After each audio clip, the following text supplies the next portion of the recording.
के बेडेकर व नामदेव ढसाळ मनोग्राफ मध्य प्रदेशची साहित्य यात्रा ही प्रवास वर्णने हे त्यांचे साहित्य प्रसिद्ध आहे. महर्षी विठ्ठल रामजी शिंदे यांच्या जीवन कार्याचे व साहित्याचे ते वासंगी अभ्यासक आहेत. त्याचबरोबर स्वातंत्र्यपूर्व काळातील थोर समाजसुधारक व उपेक्षित सामाजिक कार्यकर्त्या जनाका शिंदे यांच्या आठवणी व संस्मरणे हे आत्मचरित्र त्यांनी संपादित केलेले आहे. त्यांनी शिवाजी विद्यापीठाच्या विविध प्राधिकरणावर सदस्य म्हणून काम केलेले आहे. त्याचबरोबर महाराष्ट्र राज्य साहित्य व सांस्कृतिक मंडळ आणि साहित्य अकादमी नवी दिल्ली यांच्या सल्लागार मंडळावर ते कार्यरत आहेत. महाराष्ट्र राज्य मराठी विश्वकोश निर्मिती मंडळावर ते सदस्य आहेत. त्याचबरोबर शिवाजी विद्यापीठाच्या मराठी अभ्यास मंडळाचे ते अध्यक्ष म्हणूनही कार्यरत आहेत. वाराणसी व गोवा विद्यापीठाच्या मराठी अभ्यास मंडळाचे सदस्य आहेत. त्याचबरोबर त्यांना रा श्री जोग पुरस्कार, अनंत काणेकर पुरस्कार, नादो महानू पुरस्कार, वैष्णव सुमंत युवा संशोधक पुरस्कारही त्यांना या पुरस्कारांनी गौरवलेला आहे. मी महाविद्यालयाच्या वतीनं आपल्या सर्वांच्या वतीनं त्यांचं स्वागत करतो आणि आपला वेळ न घेता त्यांना विनंती करतो की त्यांनी आपले विचार व्यक्त करावे. सर्वांना नमस्कार. कला वाणिज्य महाविद्यालय सातारा आणि शिवाजी विद्यापीठ शिक्षक संघाच्या संयुक्त विद्यमान कदाचित वेळेसाठी वाजले शरद पाटील यांच्या सौंदर्यविषयक विचार या सत्राचे अध्यक्ष डॉक्टर देवानंद सोनटक्के, ज्यांचं बीजभाषण आपण ऐकलेलं प्राणी सत्कार सर, गुरु सर, डॉक्टर दिलीप गायकवाड, भरत जाधव, गौतम काटकर, विजय माहिती सर आहेत, डॉक्टर सचिन गरुड, साठे सर, प्राध्यापक नागावकर, निरंजन, डॉक्टर दत्ता गोलप आणि आपण सर्वजण. मी 20 ते 22 मिनिटामध्ये माझं म्हणणं म्हणणार आहे, कारण हे जेवणापूर्वीचं सत्र आहे आणि संयोजकांनी आधी थोड्या वेळ एक लाईट घालवली होती, कदाचित नंतर दरवाजे देखील बंद करतील, त्यामुळे माझं थोडक्यात सांगणार आहे. आणि या प्रकारचे विषय तत्त्वज्ञानाचे, इतिहासाचे, मानववंशशास्त्राचे खूप जटिल आणि त्याचे एक वाचनाचे एक बॅकग्राऊंड आपल्या समाजामध्ये ज्ञानव्यवहारामध्ये खूप मोठ्या प्रमाणामध्ये नाही. विशेषतः प्राध्यापकांमध्ये ज्या प्रकारचा एक बथडपणा आलेला आहे की शरद पाटलांचं लेखन वाचणं हे जणू काही पाप आहे किंवा ते आपल्याला कळत नाही, असे एक प्राध्यापक आणि शरद पाटलांच्या लेखनापासून फारकत घेतलेली आहे आणि विद्यार्थ्यांच्या तर ती खूप दूरची अशा प्रकारची गोष्ट आहे. अशा प्रकारचं चर्चासत्र घेणं किंवा त्या चर्चेला एक प्लॅटफॉर्म मिळवून देणं ही देखील या संस्थेच्या उदारपणाची आणि इथल्या शिक्षकांच्या उघडेपणाची भूमिका आहे. दिलीप गायकवाड आणि भरत यांनी ज्यावेळेस फोन केला की त्यांना मी म्हणालो की हा विषय वाचणं, मुरवणं आणि त्याविषयी आपलं स्वतःचं काही एक म्हणणं तयार करणं याला एक खूप प्रोसेस किंवा प्रक्रिया लागते. 3-4 महिन्याचा अवधी लागतो, पण त्यांनी 15 दिवसामध्ये हा घाट घातला आणि खूप वेगानं. तर मी स्वतः काही तत्त्वज्ञानाचा किंवा इतिहासाचा विद्यार्थी नाही, भाषेचा विद्यार्थी आहे. केवळ शरद पाटील यांच्या सौंदर्यशास्त्राविषयी आणि त्यांनी छोट्या मोठ्या 1-2 पुस्तिका अलीकडे लिहिली आणि काही छोटे लेख लिहिले, त्याच्याशी मर्यादित ठेवून त्यांच्या सौंदर्यशास्त्री विचाराबद्दल काही मांडणी करण्याचा प्रयत्न करणार आहे. हे महाविद्यालय छत्रपती शाहू महाराज आणि महाराजा साहेबराव गायकवाड यांच्या प्रेरणेतून, त्यांच्या काही प्रोत्साहातून निर्माण झालेलं आहे. आणि शरद पाटलांनी देखील काही वर्ष वास्तव्य, 2 वर्ष वास्तव्य हे बडोद्याला होतं. तिथं 2 वर्ष विद्याभास्कर मणिशंकर उपाध्याय यांच्याकडे ते पाणिनीचं व्याकरण शिकायला शरद पाटील बडोद्याला होते.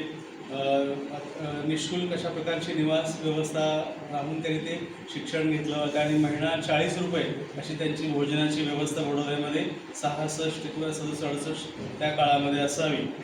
शरद पाटलांच्या लेखनानं मला महाविद्यालय पात्र फार जखडून ठेवलेलं होतं, कारण त्यांचा एखादा लेख वाचणं आणि आपला एखादा दचकवून टाकणं किंवा अशा चमकदार अशा प्रकारचं किंवा त्यांचं जे पद्धतीशास्त्र आहे, अन्वेषण दृष्टी आहे किंवा तर्क करण्याची अतिशय सृजनशील अशा प्रकारची प्रज्ञा शरद पाटलांच्याकडे होती. मी आत्ताच मांडके सरांशी बोलत होतो की मी त्या नवभारत किंवा मार्क्सवादी सत्यशोधक अंकांमध्ये पत्ता असायचा त्यांचा की असंतोष, घराचं नाव असंतोष. मला विद्यार्थी वाटत की कोणी आपल्या घराचं नाव असं ठेवू शकतं काय, याच्याबद्दल एक कुतूहल देखील होतं की असंतोष, वाडी भोकर रस्ता, धुळे आणि अमुक अमुक अशा प्रकारचा पत्ता. तर ह्या घराचं नाव देखील त्यांचं किती सिम्बॉलिक अशा प्रकारचं होतं. तर त्यांच्या लेखनाचा अवाका हा विस्मयाचकित करणारा, अचंबित करणारा आणि त्याच्या ज्ञानव्यवहाराच्या धागेदोऱ्यांच्या किंवा त्याच्या लिंकेजच्या कक्षा फार विस्तृत आणि व्यापक स्वरूपाच्या आहे आणि एवढा आटोप माझ्या या मांडणीमध्ये किंवा सांगण्यामध्ये नसणार आहे. सौंदर्यशास्त्राविषयी मराठीमध्ये अतिशय मूलभूत आणि पर्यायी दुसऱ्या परंपरेचा किंवा दुसऱ्या शोधाचा एक सातत्यानं त्यांनी शोध घेतला. इतिहास, संस्कृती, समाजशास्त्र, मानवशास्त्र, तत्त्वज्ञान, धर्मशास्त्र याचं एक उत्खनन करून एक पुनर्वाचनाची दृष्टी भारतीय परंपरेकडं, भारतीय संस्कृतीकडं किंवा धर्मवाङ्मयाकडं पाहण्याची एक नवी दृष्टी, पुनर्दृष्टी शरद पाटलांनी दिली. आणि समीक्षा व्यवहारातील संकल्पना, तत्व आणि निकष याची संगती लावण्याचा प्रयत्न सौंदर्यशास्त्रामध्ये केला जातो. एका अर्थानं कलेच्या अन्वयाचा शोध, आणि तो माध्यम स्वरूपाचा असेल किंवा आकाराच्या स्वरूपाचा असेल, तर्कशास्त्राच्या स्वरूपाचा असेल, या संबंधी सौंदर्यशास्त्राने मराठीमध्ये खूप विस्तृत आणि प्रदीर्घ स्वरूपाचे प्रबंध स्वरूपाचे ग्रंथ मराठीमध्ये सौंदर्यशास्त्रावरती लिहिले गेले आहेत. तर शरद पाटलांची सौंदर्यशास्त्रविषयक संकल्पनात्मक काय गोष्ट होती, तर त्यांचं म्हणणं होतं की सर्व कला शाखांच्या शास्त्रांना सामावणारे व त्यांना तत्वज्ञानात्मक उंचीवर नेणारे शास्त्र म्हणजे सौंदर्यशास्त्र, अशी त्यांची भूमिका होती. सौंदर्यशास्त्र हे कलाकृतीचे आस्वाद घ्यायचे व त्याची दार्शनिक मीमांसा करण्याचे शास्त्र आहे. त्याचबरोबर विश्लेषण, संश्लेषण, निकषणाचे हे शास्त्र आहे, अशी त्यांची सौंदर्यविषयक धारणा होती. आणि सातत्यानं त्यांचा जो रोख आहे की सौंदर्य कल्पना ह्या एकात्म नसतात, कारण ज्या प्रकारचा समाज भारतामध्ये आहे त्यामुळे ह्या सौंदर्य कल्पना ह्या एकात्म नसतात. विषमता विभाजित समाजात सौंदर्य कल्पना या विभाजित असणं हे स्वाभाविक आहे, असा एक त्यांचा फार महत्त्वाचा दृष्टिकोन सौंदर्यशास्त्राविषयी. त्यामुळे सातत्यानं रावा पाटणकर, मिलिंद मालशे हे आग्रह धरत आहेत की हे सार्वकालिक किंवा वैश्विक स्वरूपाची काही मूल्य असतात सौंदर्यशास्त्राविषयी, ती एकसाची असू शकतात, त्याला छेद बसलेली भूमिका सातत्यानं शरद पाटील मांडत आहेत. त्याचबरोबर या सौंदर्यशास्त्राचा विचार त्यांनी वाचक पक्षी देखील केला आहे, आस्वादाच्या पक्षी देखील केलेला आहे. अभिजात कलावस्तू ही सापेक्षतः शाश्वत आणि ती नवा आशय रूप धारण करणारी असते. नवनवे मोहर तिच्यामध्ये असतात. अशी कृती सहृदया प्रसव क्षमता निर्माण करत असते. एका अर्थानं रसिकांसाठी हा देवविवाहोत्सव असतो किंवा उत्सवी स्वरूपाचे संकेत. एका अर्थानं ज्याला आधुनिक पाश्चिमात्य समीक्षा सिद्धांतांमध्ये जो रीडर्स रिस्पॉन्स थेरी जी आली, वाचक प्रतिसाद सिद्धांत, तर त्याची त्या इतक्या जुन्या काळामध्ये शरद पाटील मांडणी करत आहेत. एका अर्थानं वाचक केंद्रित, तर हा वाचकांच्या दृष्टिकोनातून देखील ते सौंदर्य कल्पनाचा, सौंदर्यशास्त्राचा विचार करतायत. त्यांची मांडणी ही कलावादी नाही किंवा स्वायत्तवादी नाही, ती तंत्रांच्या झटापटीमध्ये देखील नाही, तर ती मूलभूत स्वरूपाची आहे. आणि द्वैती मांडणी असं तिचं स्वरूप आहे. ब्राह्मणी आणि अब्राह्मणी या द्वैतातून, या द्वंद्वातून त्यांनी सौंदर्यशास्त्राचा शोध घेण्याचा प्रयत्न केला आहे. ती समाज व्यवस्था केंद्रीय आहे. ही सगळी व्यवस्था वर्णजातीग्रस्त आणि असमतावादी आहे. आणि अल्पजनांचं सौंदर्यविषयक कल्पना बहुसंख्यांच्या वरती लादणं, असा एक सौंदर्यविषयीचा कानून भारतीय परंपरेमध्ये दिसतो. ही जाती व्यवस्था अंतवादी नसल्यामुळे सौंदर्यशास्त्राची त्यांना गरज वाटलेली आणि 80च्या दशकापासून ते मांडण्याचे प्रयत्न करत आहेत. नेणीव, माणसांची नेणीव ही व्यक्तीची असो किंवा समूहाची असो, ती वर्ग जाती व्यवस्था केंद्रीय असते आणि ती कायम कार्यरत असते आणि आज देखील ती आपल्या कार्यरत असताना दिसते. भारतीय वर्ण समाज हा दासप्रताक आहे आणि या तत्त्वज्ञानामध्ये नियतिवादी, ईश्वरवादी, परमेश्वरवादी, दैवीवादी विचारांचा एक मोठा प्रभाव आणि त्याचा परिणाम सर्व कलांच्यावरती आपल्याला दिसतो. या दृष्टिकोनातून शरद पाटलांनी मराठीमधल्या काही सौंदर्य शास्त्रज्ञांचा काही विचार केला. एक त्याची छोटी पुस्तिका 2003 साली भारतीय सौंदर्यशास्त्र म्हणून प्रकाशित झाली आणि त्याच्यात त्यांनी मर्ढेकर, शरदचंद्र मुक्तिबोध आणि गजानन मुक्तिबोधांच्याबद्दल विचार मांडला. लयबद्ध संघटना आणि प्रमाणबद्धता हे मर्ढेकरांचं योगदान त्यांना वाटतं, परंतु मर्ढेकरांचा विश्व चैतन्यवाद हा त्यांना शंकराचार्यांचा अद्वैती स्वरूपाचा वाटतो. तो ब्रह्मवादी श्रद्धेत रूपांतरित होणार वाटतो. ते वेदांती तत्वज्ञान वाटतं. कर्मठ वर्ण जाती समर्थन करणारा आणि ब्राह्मणी सदरातच मोडणारा सौंदर्यशास्त्र विचार मर्ढेकरांनी मांडला असं ते मांडतात. त्याचबरोबर मुक्तिबोधांच्या सौंदर्यशास्त्रातील मार्क्सवादी प्रारूप ते महत्त्वाचं मांडतात, परंतु त्यांचे सौंदर्यशास्त्र हे वर्गांतवादी असले तरी ते जात्यांधवादी नाही, असं एक महत्त्वाचं विधान शरद पाटील करतात. त्यांचा मानुषतावाद हा अध्यात्मवादी व ब्राह्मणवादी असं देखील मांडतात. हे या दोघांच्याबद्दल सांगत असताना गजानन मुक्तिबोधांच्याबद्दल मात्र त्यांनी फार चांगलं विधान किंवा निरीक्षण मांडलेलं आहे. त्यांनी हिंदीमध्ये आणि हिंदी कवितेचं पुनर्सर्जन करण्यामध्ये मुक्तिबोधांचा फार महत्त्वाचा वाटा होता. तर त्यांचा सौंदर्य विचार दिग्नागांच्या जवळ जाणारा, प्राचीन अर्वाचीन आणि ब्राह्मणी अब्राह्मणी सौंदर्यशास्त्राचं विकासाचं एक रूप त्यांना गजानन मुक्तिबोधांच्या सौंदर्यशास्त्रामध्ये दिसतं.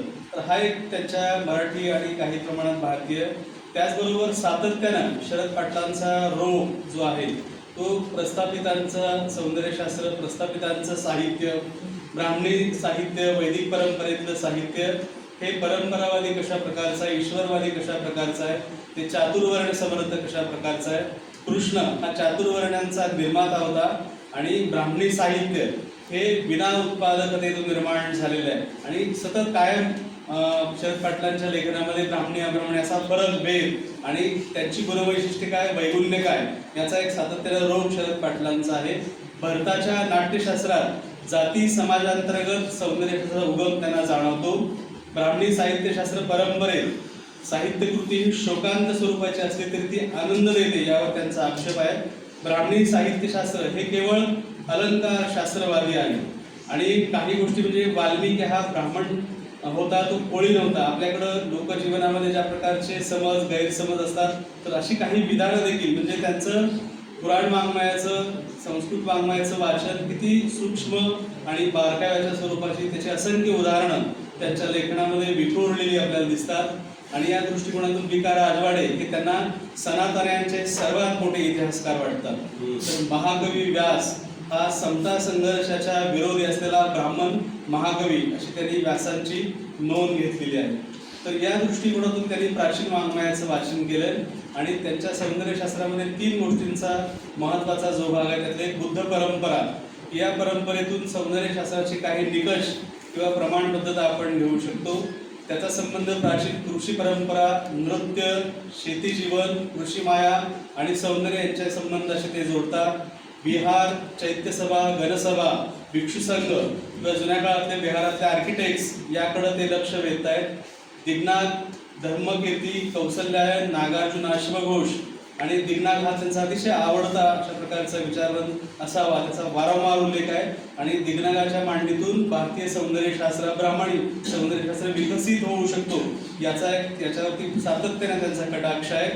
जाणीव व नेणीवयुक्त प्रमाणशास्त्र दिग्नागांनी मांडलं अशी त्यांची धारणा आहे. सौत्राधिक विज्ञानवादी दर्शन दिग्नागाच्या विचारांमध्ये आहे.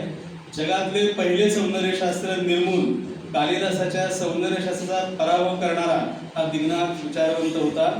ज्ञान हे स्वलक्षणात्मक व क्षणिक इंद्रियगम्य मनोगम्य कल्पना रचित असते, हे कांटच्या आधी 5व्या शतकामध्ये दिग्नागानं मांडलं असं शरद पाटील उल्लेख करतात.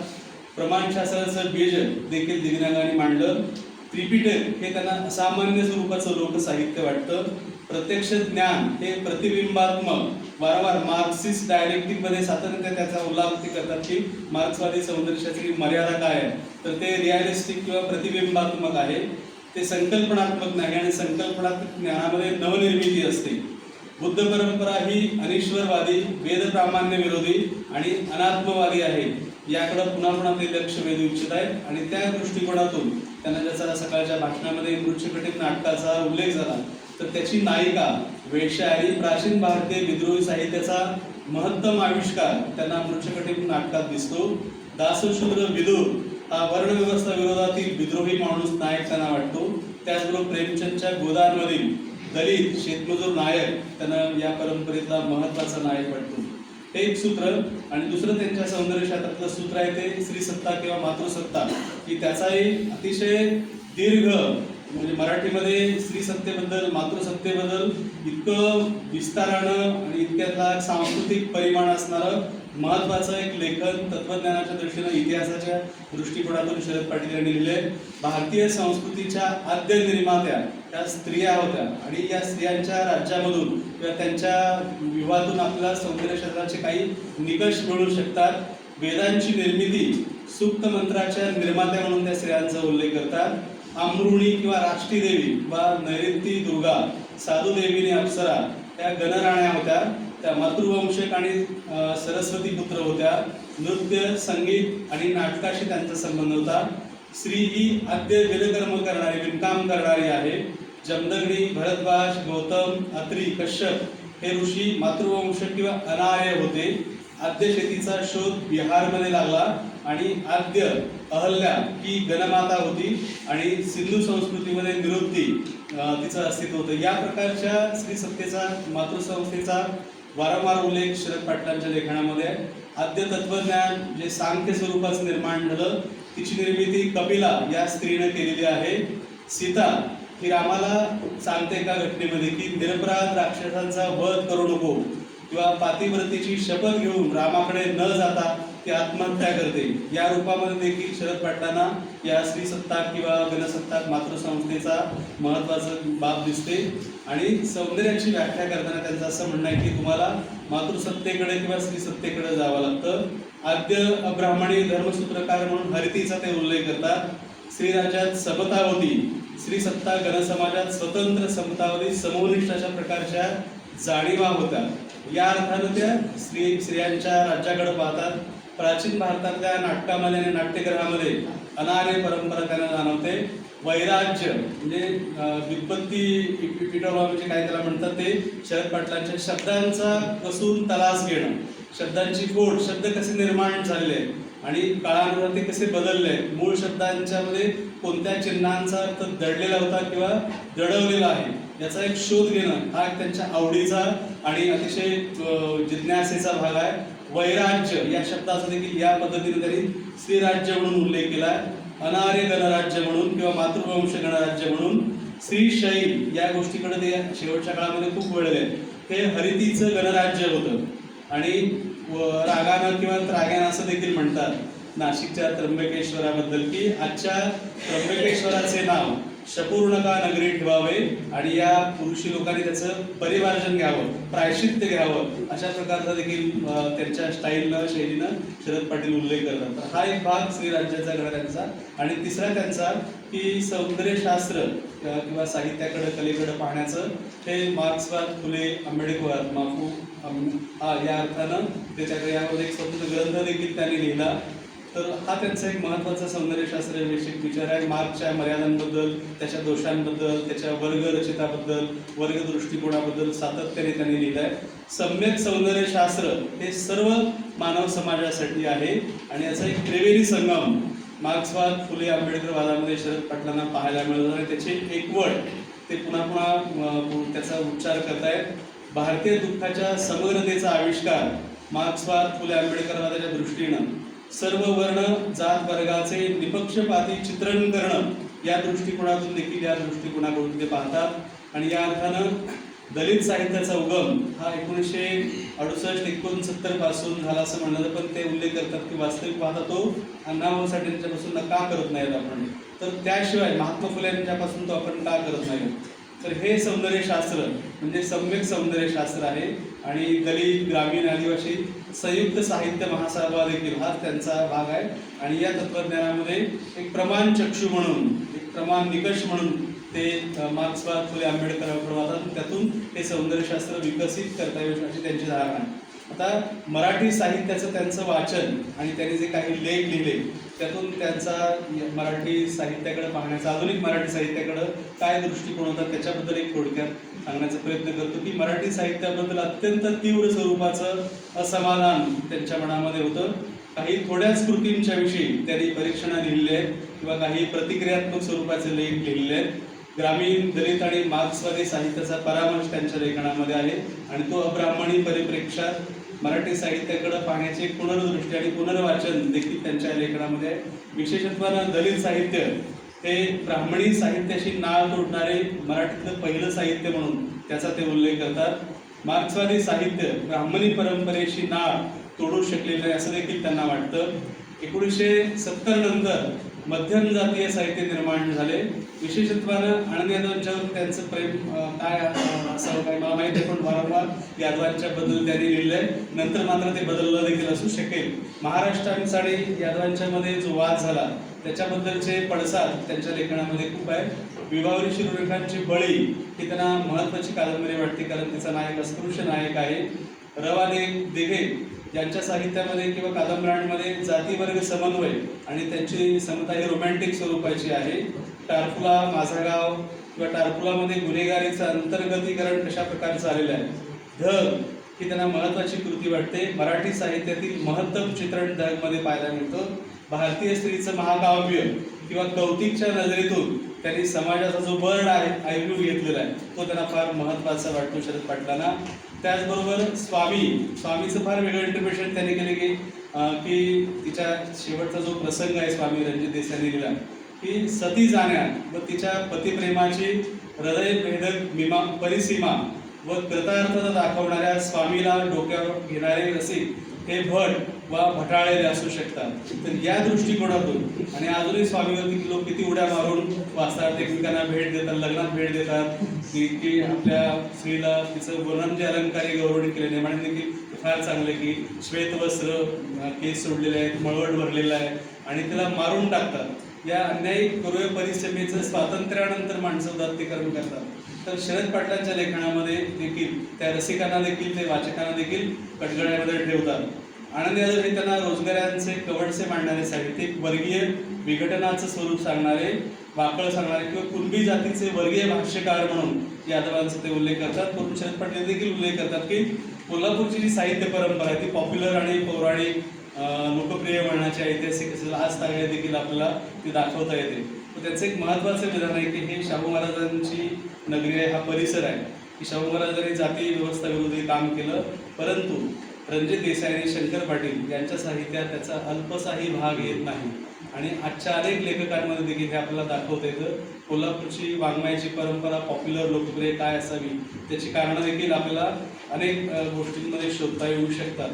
तर या प्रकारचं वाचन, काही साहित्य कृतींची परीक्षणं त्याने लिहिली किंवा लेख लिहिले. कोसला, हिंदू, फकीरा किंवा सूड, हयवदन.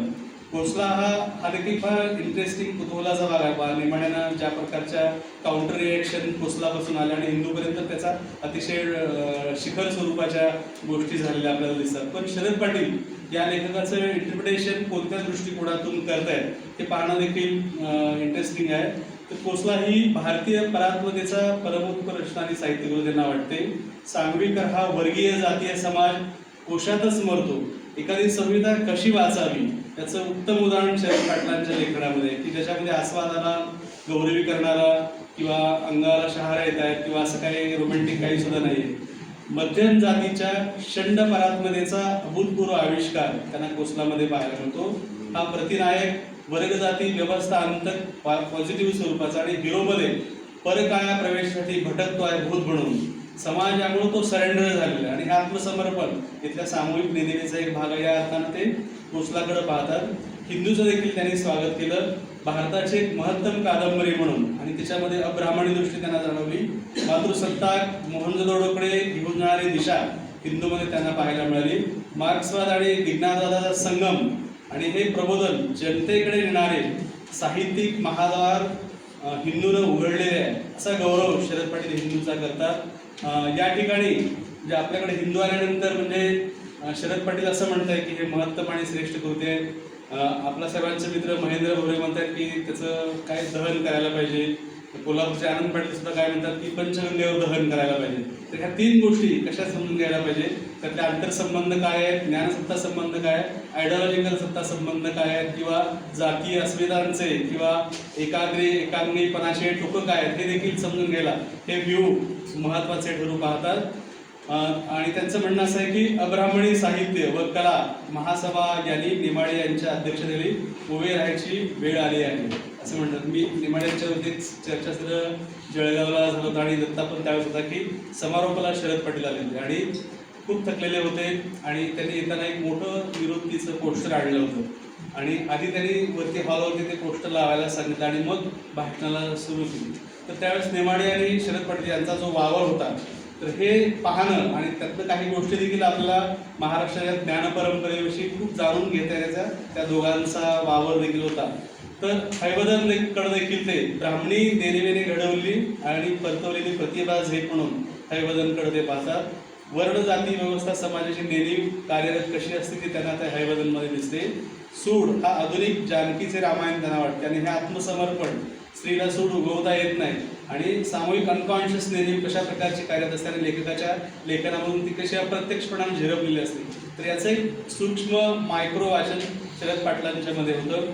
अण्णाभाऊ साठे यांच्याबद्दल देखील त्यांना फार प्रेम फकीरा होते. त्यांच्या मर्यादांचंही की हा एक श्रेष्ठ कलावंत होता. त्यांची गाणी त्यांच्या काळ्या कातळातून उसळलेले पावसाळी प्रवाह, काय इमेज वापरले शरद पाटलांनी. अण्णाभाऊंची जी गाणी आहेत त्यासाठी काळ्या कातळातून उसळलेले पावसाळी प्रवाह, जी इमेजनरी सुद्धा आहे ती सुद्धा या प्रकारच्या दुसऱ्या परंपरेतल्या एस्थेटिकची निकष किंवा परिभाषा वापरणार आहे.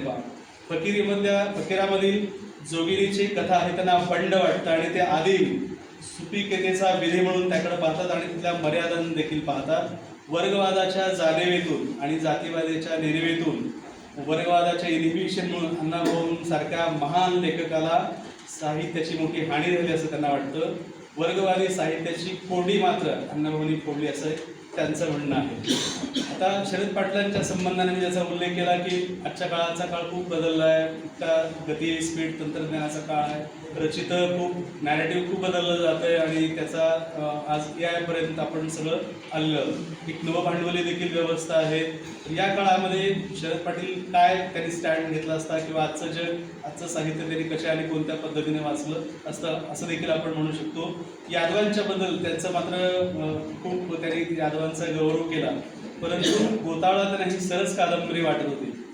परंतु हे देखील शरद पाटील असं पाहत नाहीत की नारबा हा मराठा सालगडी अशा प्रकारचा नायक आहे, परंतु या नारबाचा गावाशी, समूहाशी, कुटुंबाशी, स्त्रियांशी, इच्छांशी, आकांशी कुठलाही संबंध आनंदी यादवने दाखवलेला नाही. आणि जो ट्रॅक्टर आहे तो ट्रॅक्टर कुणी आणलेला आहे, तर ट्रॅक्टर माणसाने झाला आणि मॉडर्निझमचे एक फेज म्हणून तो ट्रॅक्टर आलेला आहे. आणि मराठीमध्ये त्याच्या विलन ट्रॅक्टरला किंवा त्या नायकाला ड्रायव्हरला विलन केलेलं आपल्याला दिसतं. तर याबद्दल देखील त्यांनी लिहिलेलं फारसं नाही. उत्तम कांबळे यांनी ब्राह्मणी साहित्य संमेलनाचे अध्यक्ष स्वीकारले आणि आनंद यादवांनी लोटांगण घातले असं विधान देखील हिंदूच्या त्या लेखामध्ये ते करतात. त्याचबरोबर 1970 ते 80 किंवा 90च्या काळात मराठीमध्ये अनेक स्त्रियांचं महत्त्वाचं लेखन आलं. या लेखनाबद्दल फारसं शरद पाटलांनी लिहिलेलं नाही. असं असलं तरी शरद पाटलांच्या ह्या सबंध लेखनामध्ये एक पर्यायी सौंदर्यशास्त्राचा एक सूत्रबद्ध नकाशा निर्माण होऊ शकतो. तो पुनर्वाचनाच्या आणि पुनर्दृष्टीच्या स्वरूपाचा आणि पुनर्दिशा देणारा देखील आहे.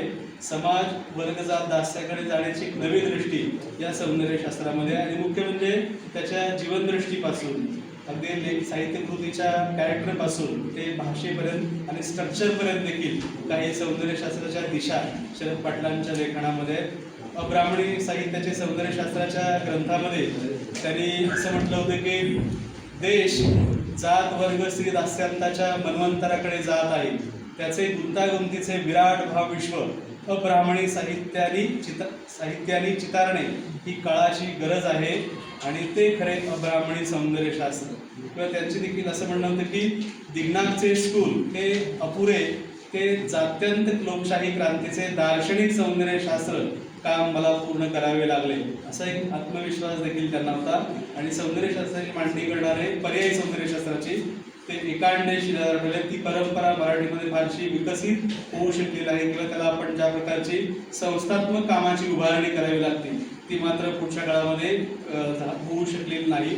आणि आज तर काळ फार भ्रमनिराशेचा काळ आहे. ज्या प्रकारच्या आयडिओलॉजिकल थिअरी किंवा काय असेल फोर्सेस आहेत अशा काळामध्ये या विचारणा अवकाशाची किंवा समान दुव्याची संवादाची भूमी विरळ झालेली देखील शक्यता आपल्याला जाणवते. श्रीनिवास हेमाडेंनी त्यांचा शरद पाटलांचा भारतीय उत्तर आधुनिकतेचा दार्शनिक तत्त्वज्ञ म्हणून उल्लेख केलेला आहे.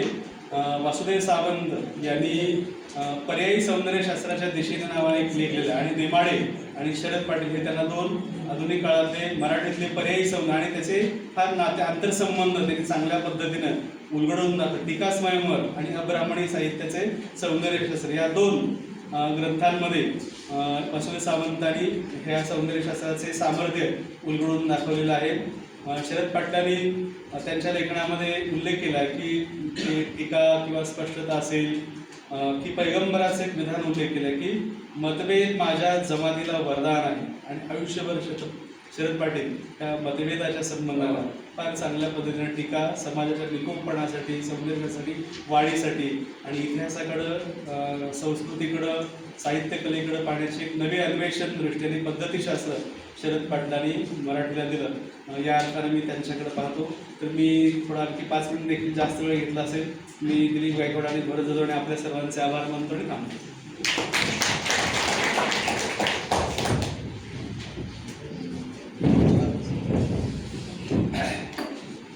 धन्यवाद सर.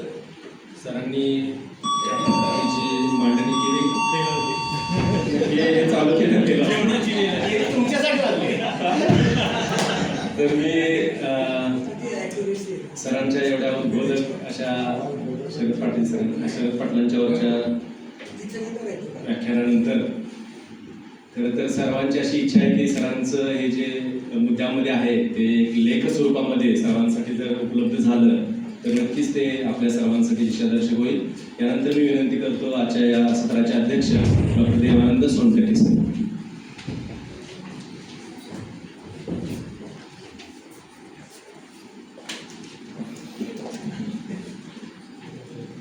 सर्वांना नमस्कार.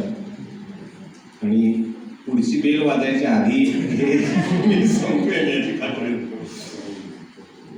शरद पाटील यांचा सौंदर्यशास्त्र विचार या विषयाच्या शोध निबंधाच्या सत्राचा मी अध्यक्ष आहे. त्यांनी आत्ताच हा निबंध आपल्यासमोर सादर केला. ते शिवाजी विद्यापीठाचे विभाग प्रमुख professor doctor Randhir Shinde sir, सत्र संयोजक म्हणून आमचे मित्र डॉक्टर लक्ष्मण शिंदे सर आहे. ज्या महाविद्यालयानं हा समारंभ आणि हा उपक्रम राबवला त्या महाविद्यालयाचे प्राचार्य दिलीप गायकवाड, आमचे मित्र भारत जाधव सर, शिवाजी विद्यापीठ मराठी शिक्षक संघाचे अध्यक्ष, या ठिकाणी खूप मान्यवर उपस्थित आहेत. सचिन गरुड ती उपस्थित आहेत, संकपाळ सर उपस्थित आहे, दत्ता साठे सर आणि या चळवळीच्या संदर्भातली सर्व माणसं उपस्थित आहेत. पहिल्यांदा मी तुम्हा सगळ्यांना धन्यवाद याच्यासाठी देतो की खूप मोठी रिस्क घेऊन तुम्ही हे त्याच्या सत्र आयोजित केलेलं, उपस्थितीची रिस्क फक्त.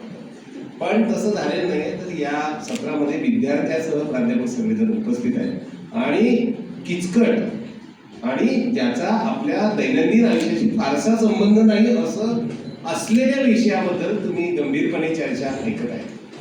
आता या संदर्भामध्ये डॉक्टर रणधीर शिंदे सरांनी शरद पाटील यांनी कसं एक पर्यायी सौंदर्यशास्त्र मांडलं, त्याच्याबद्दल त्यांची सैद्धांतिक तत्वे काय होती ती. दुसरी गोष्ट, शरद पाटलांनी जी काही उपयोगी समीक्षा केली, स्वामी असेल, बळी कादंबरीच्या संदर्भातली असेल, कोसलाबद्दलची असेल, याच्याबद्दलची त्यांनी जी उपयोगी समीक्षा केली ती कशा स्वरूपाची आहे, त्याच्यातून कोणती तत्वे दिसतात ते. आणि तिसरी गोष्ट त्यांच्या निबंधातली जी होती की सामाजिक आणि साहित्य व्यवहारावर त्यांनी जी भाष्य केलेली आहे शरद पाटलांनी, त्या तिन्ही गोष्टी त्यांच्या निबंधामध्ये आलेल्या आहेत. आणि त्याचं योगदान काय आहे तर त्यांनी एक पुनर्वाचनाची दृष्टी दिली आणि त्यांनी स्वतः एक आणखी उल्लेख केलेला आहे, तो म्हणजे सामाजिक व्यवहाराकडे पाहण्याची देखील दृष्टी दिली. संपूर्ण सौंदर्यशास्त्र मांडणाऱ्या सौंदर्यशास्त्रज्ञाची ही जबाबदारी असते की त्याला त्याच्या विचारांमधून, सैद्धांतिक व्यूहामधून ही सगळे व्यूह प्रकट करणं त्याचं गरज असते आणि ती केली तरच त्याला त्या विचाराला एक सौंदर्यशास्त्राचा दर्जा मिळत असतो. म्हणजे नेमाड्यांच्या साहित्यशास्त्राच्या संदर्भातले काही असे आक्षेप आहे की हे संपूर्ण साहित्यशास्त्र नाही. म्हणजे डॉक्टर रविचंद्र थोरातांनीच ते आक्षेप घेतलेले, पण तसा आक्षेप आपल्याला शरद पाटलांच्या संदर्भात घेता येत नाही. आणि त्यांनी एक परिपूर्ण सौंदर्यशास्त्र कसं मांडलं होतं ते आपल्याला रणधीर शिंदे सरांनी खूप चांगल्या पद्धतीनं आपल्या समोर सांगितलेलं आहे. म्हणून त्यांनी काही खरं म्हणजे आता अपेक्षा व्यक्त केल्याप्रमाणे त्यांचा निबंध येईल तर तो निबंध पुन्हा वाचावा.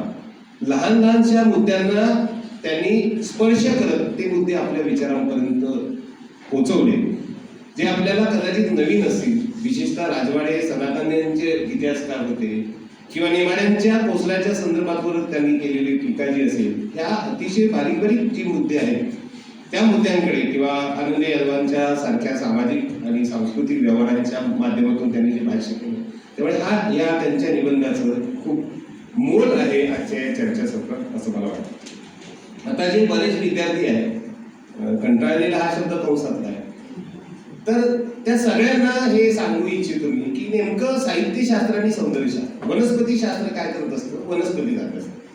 मग साहित्यशास्त्र काय करतं, साहित्याचा अभ्यास करतो. पण साहित्यशास्त्र जर साहित्याचा अभ्यास करतं तर सौंदर्यशास्त्र सौंदर्याचा अभ्यास करतं. ओके.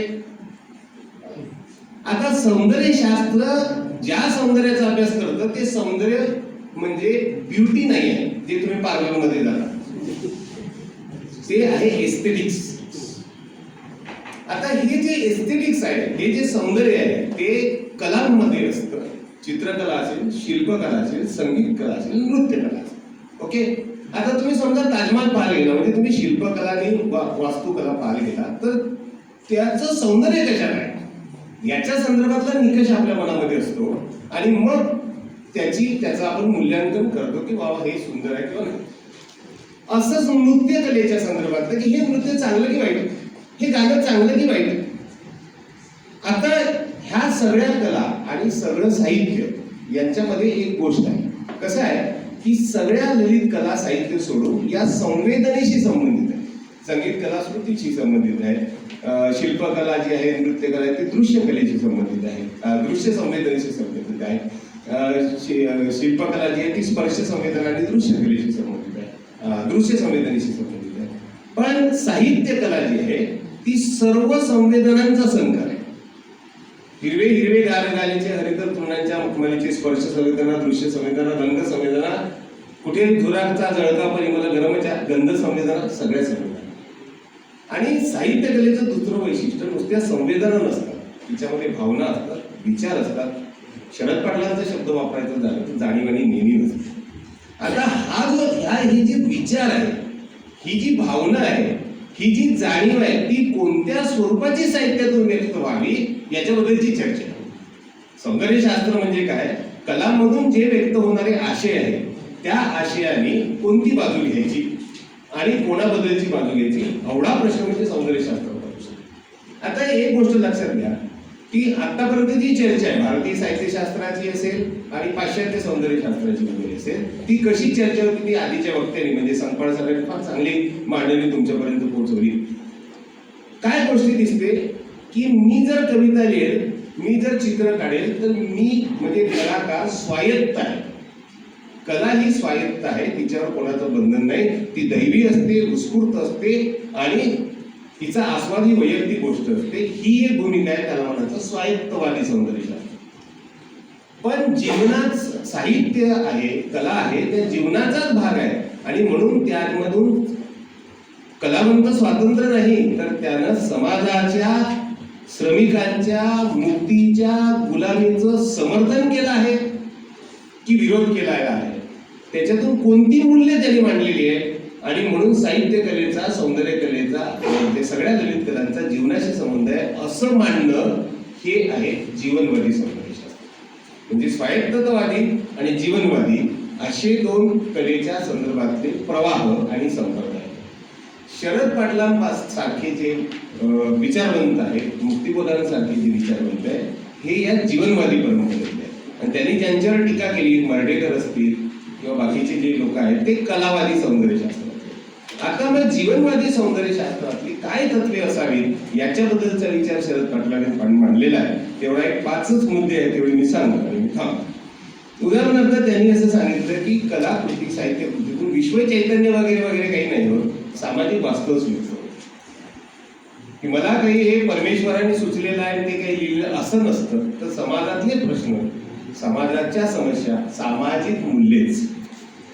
कोणत्या सौंदर्यशास्त्राला ते मान्यता देत आहे तर सम्यक सौंदर्यशास्त्राला ते मान्यता देत आहे की जे नुसतं वर्गीय नाही आणि नुसतं जातीय नाही. आता हे शब्द दोन विद्यार्थ्यांना कळणं, मार्क्स जो आहे तो असं वर्गीय विचार त्यांनी मांडला होता की 2 वर्ग असतात समाजामध्ये, एक असतो श्रीमंत आणि गरीब आणि श्रीमंत वर्ग, कारखानदार वर्ग हा मजुरांचे आणि गरिबांचे शोषण करतो, ही वर्ग झाली. भारतामध्ये जे मार्क्सवादाचा प्रभाव पडला त्याच्यानंतर मार्क्सवादाची एक मर्यादा समोर आली की भारतामध्ये नुसते 2 वर्ग नाही, गरीब श्रीमंत, भारतामध्ये जाती व्यवस्था आहे. त्यामुळे त्याच्यातल्या 2 घटकांचा विचार जो आहे तो महात्मा फुलेंनी केला, भटजी आणि शेठजी. हे दोघे जण शेतकरी वर्गाचं शोषण करतात. म्हणजे भारतीय शोषणाला नुसती वर्गीय नाही तरी धार्मिक चौकट पण आहे. त्याच्यानंतरचा विचार आंबेडकरांनी केला आणि ते म्हणाले की ही शोषण व्यवस्था जशी महात्मा फुले म्हणतात तशी भटजी शेठजीची आहे तशी आणखी त्या समाज व्यवस्थेची आहे. म्हणून दलितांचं धर्मव्यवस्थेकडून होणारं, श्रीमंत व्यवस्थेकडून होणारं जे शोषण आहे, या दोन्हीचा मिलाप करून त्यांनी मार्क्सवाद, फुले आणि आंबेडकरवाद असं सौंदर्यशास्त्र मांडलं. त्याला मा-फु-आ असं म्हणतात. हे मा-फु-आ सौंदर्यशास्त्र म्हणजे सम्यक सौंदर्यशास्त्र. कलावंताच्या नेणिवेतूनच कलाकृतीची निर्मिती होती आणि त्या नेणिवेवर सामाजिक नियंत्रण असावं, सामाजिक मूल्य त्याच्यातून व्यक्त व्हावी आणि शोषण मुक्तीचं तत्वज्ञान यावं, हा आग्रह या सौंदर्यशास्त्रात आहे. म्हणजे साहित्यातून श्रमिक मुक्ती होऊ शकते, साहित्यातून गुलाम मुक्ती होऊ शकते, अशी ही मांडणी आहे. या जोडीला शरद पाटलांचं आणखी एक वैशिष्ट्य असतं की त्यांनी स्त्रीवादाची भारतीय परिप्रेक्ष्यातली मांडणी केली, त्याची रणधीर शिंदे सरांनी खूप चर्चा केली. नुसती स्त्रीवादाची, पाश्चात्य स्त्रीवाद वेगळा आहे, भारतीय स्त्रीवादाची त्यांनी मांडणी केलेली आहे आणि त्याच्यासाठी मातृसत्ताक कुटुंब पद्धतीचे सगळे संदर्भ, मातृसत्ताक आणि स्त्रीवाद अशी ती मांडणी आहे. ती शरद पाटलांचं खूप मोठं योगदान आहे. या सभागृहामध्ये निम्मे सदस्य ज्या महिला आहेत त्यांनी ही स्त्रीवादाची जर मांडणी पाहिली तर आता सध्या आपल्या समोर जे व्हिडिओज आणि बातम्या येत आहेत त्या सगळ्यांचं पुनर्वाचन आपल्याकडे करता येऊ शकेल. तर त्याच्याबद्दलच्या संकल्पनाची मांडणी सूत्रे सांगतो. जशी मी तुम्हाला आता सौंदर्यशास्त्राच्या बाबतीत सांगितली की पुरुष सत्ता याचा विचार केला पाहिजे. पितृसत्ता हा शब्द चुकीचा असून पुरुष सत्ता असा शब्द वापरला पाहिजे. कुटुंब संस्थेत देखील स्त्रीचं शोषण होतं, ही गोष्ट त्यांच्या स्त्रीवादामध्ये दिसते. योनी शुचिता, योनी शुद्धी नव्हे, योनी शुचितेची संकल्पना अतिशय भांपक आहे, त्याला त्यांनी विरोध केलेला आहे.